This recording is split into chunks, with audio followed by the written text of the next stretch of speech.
Tennessee, in a hotel room. And we had just left the Cowboys and the Titans game. And the Cowboys won, by the way. And it was my birthday weekend. And so we had like a 2-week plan. We hit Nashville with my best friend and the lady she was dating at the time. And we went to the Titans game and we hung out in Nashville for the weekend. And then my wife, this is my lovely wife, and this is my son. We had to make a V-line back to Memphis that Monday morning, pack up our car, and head to Chicago to get married, get our marriage license. We got married a year earlier, but it wasn't legal in Tennessee. So we was going to get the papers on them. So I was laying in the bed, doing what I do, dominating and hogging the remote. You know, I'm the remote hogger in the house. So I had the remote, I'm hogging the remote. So I was flipping the channel, and I came across Super Soul Sunday. Oprah Winfrey was on. And guess who she had on her show? Y'all supposed to say who? I'm going. Steve Harvey. So I sat up in the bed, and I said, what in the world is Steve Harvey doing on Oprah Winfrey Super Soul Sunday? Because you never would connect Steve Harvey as a person of value that would be on Super Soul Sunday. Because you know Oprah gonna go get the best thought leaders and talk and bring them to Super Soul Sunday. Have anybody ever watched Super Soul Sunday? I was just going to ask you, can you exactly what is it, like a church, a more intimate thing dealing about spirituality? Oh, no. Church, Yeah, it's spirituality. And she go find the best thought leaders in the world to come on, and they just have like a one-on-one, and they sit down and they talk about the secrets, you know, the secrets of life. And most successful people know these secrets. So they share this value with us to help us become better and to also get to the level that they on. So Steve Harvey on the show. So me with my nose and self, I want to see what the word he talked about. So I hit the channel, and he was talking about finding your purpose in life. And I'm sitting here like, Steve Harvey. Out of all people, Steve Harvey. But what happened, Steve Harvey had a new book that was coming out called Act Like a Success, Think Like a Success. Just remember, like a couple years earlier, he did the movie Act Like a Man, Think Like a Man. So he was talking about his book, Act Like a Success, Think Like a Success. And when I tell you, I watched that whole show. And when it went off, I jumped on my Kindle and I bought the book and downloaded the book. I started reading it that night. And when I started reading that book that night, I called my son on the phone. You got to download this book. Go get it right now and start reading this book. It was September the 14th, 2014. And we started reading that book. Now what that book did for me, I'm not a paid endorser for Steve Harvey or Oprah Winfrey. But I had been working on myself because I had just turned 50. And I started working on myself at age 40. And what I mean by working on myself was that I had got to the point, you know, Fannie Lou Hamer, I'm sick and tired of being sick and tired. I was sick and tired of being sick and tired. I had hit that wall in my life where I was just seeing Groundhog Day. The same thing going on was repeating itself. Even relationship, professional. It's like I was going somewhere, but I wasn't going anywhere. And then, you know, you reach a point in your life where you start looking back over your life and you begin to question yourself. Like, I should be at a different level and I should be doing more than what I'm doing now. I knew I had the potential, but things just didn't add up for me. And I'm looking at people going further, having more, doing more. Then I had the comparison curse. So I started comparing myself. Then you start beating yourself up. But what I found out at that moment was, in spite of all the work I was doing, if I didn't have a practical application to put it all together, it wasn't going to happen for me. And reading that book changed the entire trajectory of my life and how I too could put my life together and make things that I wanted to make for me begin to work for me. He went through the whole thing, and it was as if access to information is the gap between where you want to be and where you don't want to be. That's the difference. Information. And most of us don't ever tap into the information. Now, here's the other thing. It's not so much to get the information, you got to do something with it when you get the information. When you know better, you're supposed to do better. I put suppose out there. A lot of us know better, but we don't do better. So that's what I want to talk to you all about today. This is my practical guide for unleashing your vision and finding your purpose in life. The secret, the it factor. What is, remember I said earlier, Oprah Winfrey find all these people, bring on her show, and they have the secrets to life. And remember they did a book called The Secret. And they had a lot of thought leaders in that particular book, The Secret. Anybody has heard of The Secret? Anybody? It was a phenomenon that kind of swept across, it went across the world. The Secret. Okay, so I bought The Secret. So I'm reading The Secret.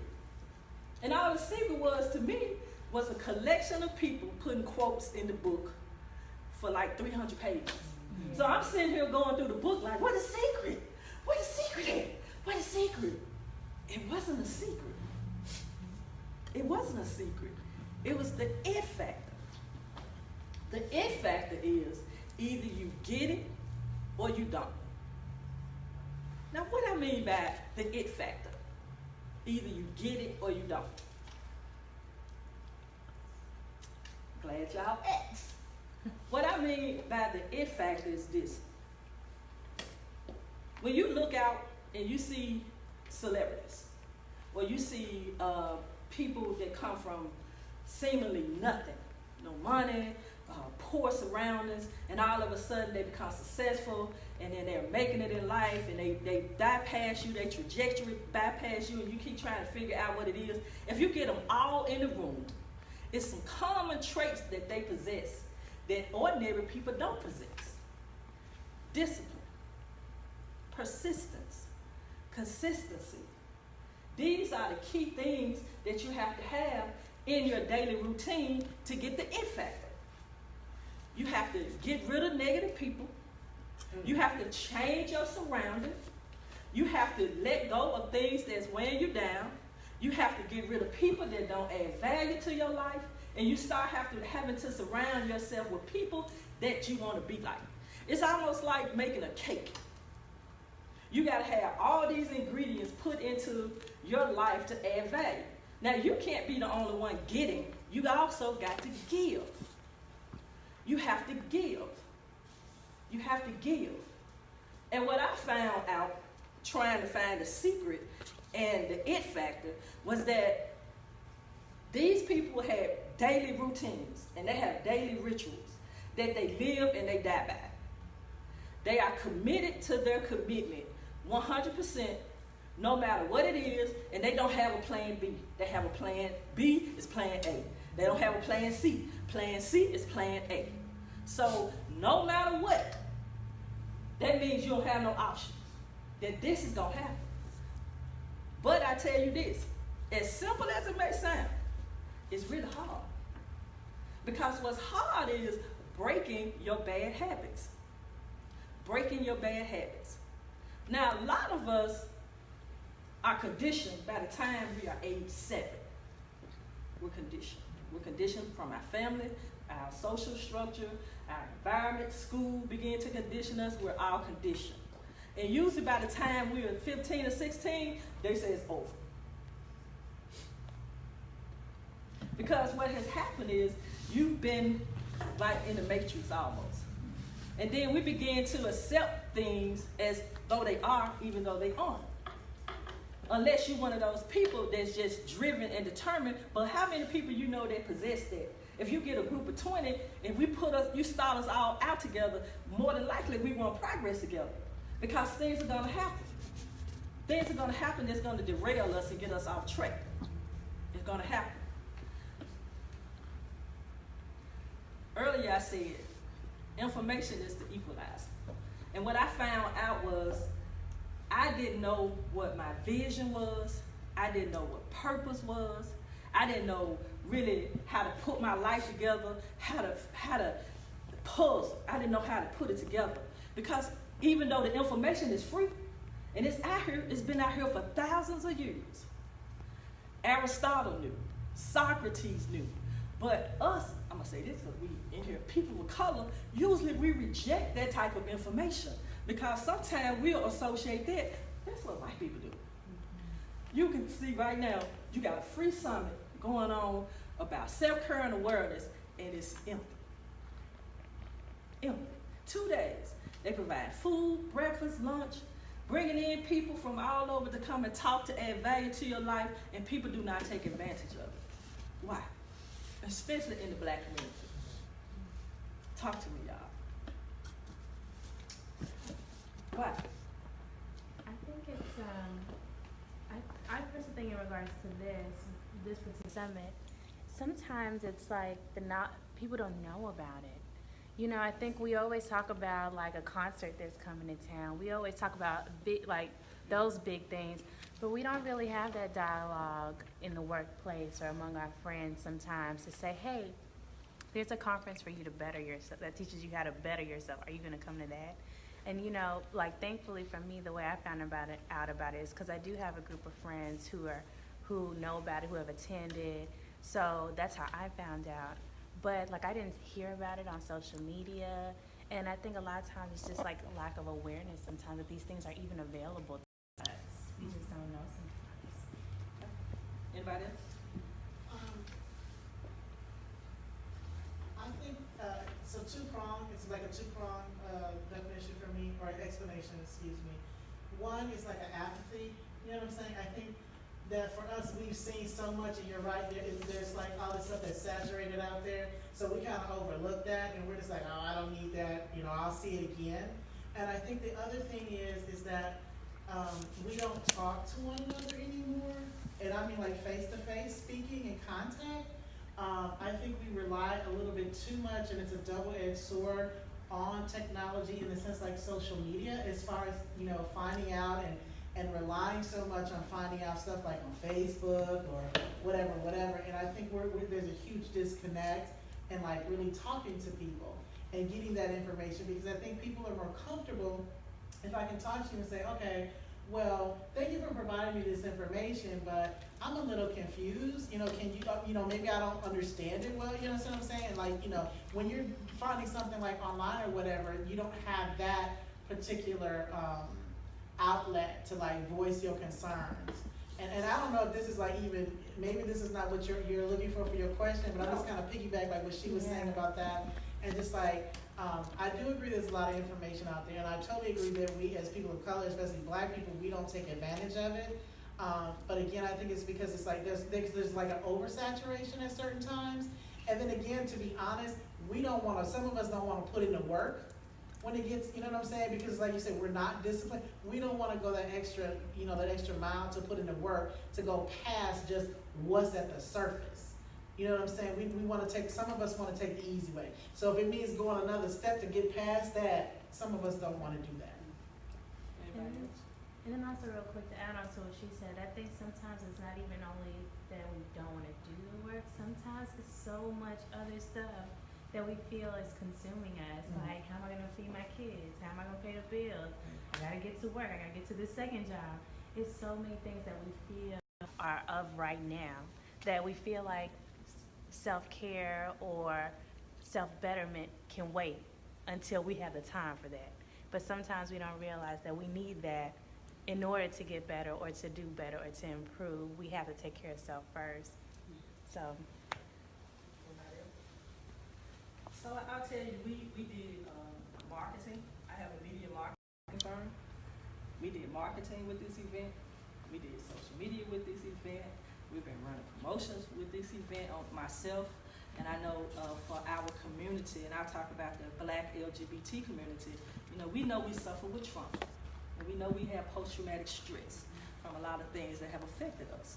So one way to counter that is to also, you have to gravitate to healing, because I can undoubtedly assure you that if Beyonce was coming to Memphis, right.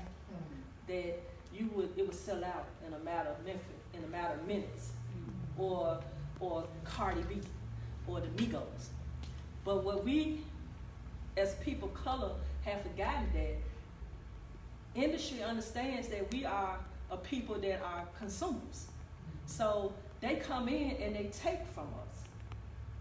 Until we become producers and learn how to turn it around and stop being consumers, then we will always stay at the bottom. And if you would agree with me, you might agree or disagree, but if you notice that when we attend conferences, we see the same people at the same conference. So we're marketing to the same people that keep showing up at the same conference. But the people that keep coming because of the consistency and showing up are the people that are progressing. And the people that don't come are the people that get left behind. And you have to be able to connect it at some point to say, I'm missing out. Because you only get one life. You only get one life. And as you know, time does not wait on anybody. And you find yourself at an age or at a point where you haven't progressed or done the things that you need to do in life, then nothing worse than an old person that's miserable. Yes, sir. You have some questions. One person said, technology is great, but it has been one of the worst things that could have driven the world population into isolation. Well, that's not a question. Then they said, we're too busy chasing things and losing ourselves in the process. Absolutely. So this is the question that one person has. Some people are ashamed to admit that they don't have it all together. So seeking help is out of the question. What should they do? That's a great question, because you just answered your own question. We can't solve our own problems. We cannot solve our own problems. You have to have an outside source to pour into you. That's why people have spiritual leaders, they have religious leaders, they have life coaches, they have mentors, they have teachers, they have best friends, they have consultants. You have even mentors have mentors. And their mentor have mentors. So you're absolutely right. You cannot fix yourself, because if you do, we're creatures of habits. We're going to keep doing the same thing that we know to do to apply to the situation, and it's not going to work, because if it worked, you wouldn't be where you are. So what I found is that being, Les Brown used this word, you got to be hungry. You got to be hungry. I mean, you got to be hungry. And the more driven you are, and the more focused you are, and the more that you don't allow distractions to come in and take over, like you say, the kids or other people, because what you'll find out is that you won't appreciate anything until it's gone. We don't appreciate our health until we're sick. We don't appreciate money until we broke. You don't appreciate love until you had a heartache. So it shouldn't take you to get to that point to really start appreciating value. And one thing that I found out for me was that I didn't know what my purpose in life was. And when you don't know what your purpose is, you're just out here milling around, just wandering through life. You're over here, you're over there, you just a little bit into everything. But finding out what my purpose was the glue that pulled it all back together and sent me in the right direction. So people always say, how do I find out what my purpose is? How do I know what my purpose is? Your purpose is going to change. Your purpose is going to be something that you love to do. It might not be your occupation. My occupation helps me pay my bills and afford me to do other things. But my purpose and what I'm really good at and what I'm really passionate about is helping people. Being of service. Sharing life experiences. Being sincere. That's what my purpose is. And what I also find out is that when you hone that purpose and you get gifted with it, it will bless you. You can begin to make money off of doing something that you're good at, because people will pay you for your information and what you know. People will pay you. We travel all over the United States speaking because people want our information. So instead of me being a consumer, now I am a producer. And this happened in 4 short years. Well, actually, let me back up. It happened in 30 days. From reading that book in September of 2014, In October of 2014, we was filing LLC applications. We started our business. We got our 501c3 for our nonprofit. It was as if the light bulb went off because we were already doing the work. We just didn't know that we could make money. I didn't know I could make money doing something that I love. And even if it's a craft, you can make money doing something that you love. And your purpose has to have good intention. If it does not have good intention, it's not going to work. It's not going to work. You cannot have a purpose or a mission and you out being of service with people and your heart not right. And your intention can't be money-based. Because if your intention money-based and the money don't come, you're going to quit. You're going to quit. We've been in our business for 1 for 4 and 1 for 3, and we still work full-time jobs because it does not make enough money for us to quit our jobs. But it's something that we love to do. It has good intention and it has purpose. And it's needed. It's needed to make our community better. And what I also found out through my information was that each of us in this room